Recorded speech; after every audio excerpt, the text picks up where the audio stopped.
DGP మాతో ఎందుకు మాట్లాడారు? ఎవరైనా మాతో నన్ను ఫోన్ చేస్తే ఎత్తలేదు ఆయన డిఎస్పీ గారు. మళ్ళీ కాల్ బ్యాక్ తెలియదు, మళ్ళీ తెలియదండి.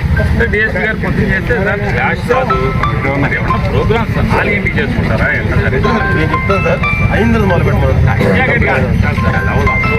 ప్రతి బొమ్మ కాడ 8 బొమ్మల కాడ మీరు మీటింగ్ చెప్పాల్సి మీరు అనగలరా? దాని గురించి ఎందుకు?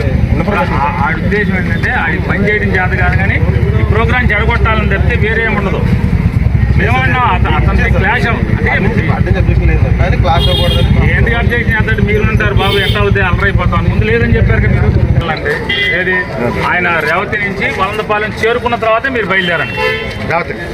ఆయన వలందపాలెం చేరుకున్నాక బయలుదేరండి.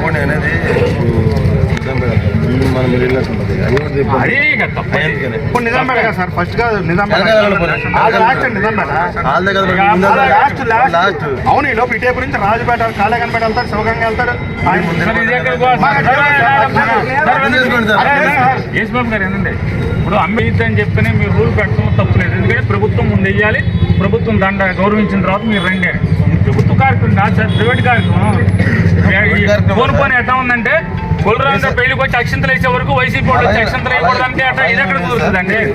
ఆయన డైరెక్ట్గా ఆయన ప్రోగ్రాం కాదు ఇది, మాదే ప్రోగ్రాం. అతనేమో ఎవరో ప్రోగ్రాంలో దూరుతున్నాడు. అది అతను కాదు కదా. మేము వైలేట్ మేము ఫ్లప్ చేయలేము. మేము అతను ముందే నేను ఫలానా ప్రోగ్రాం నాది ఇక్కడ అని ఇచ్చేయాలి కదా మీకు. ఇచ్చారు కదా, ఎవడో లక్ష రేపు మామూలుగా జనవరి నుంచి కూడా వచ్చేయండి. మా దగ్గర కూడా ఆధార్ మిత్తమని ఉంటుంది.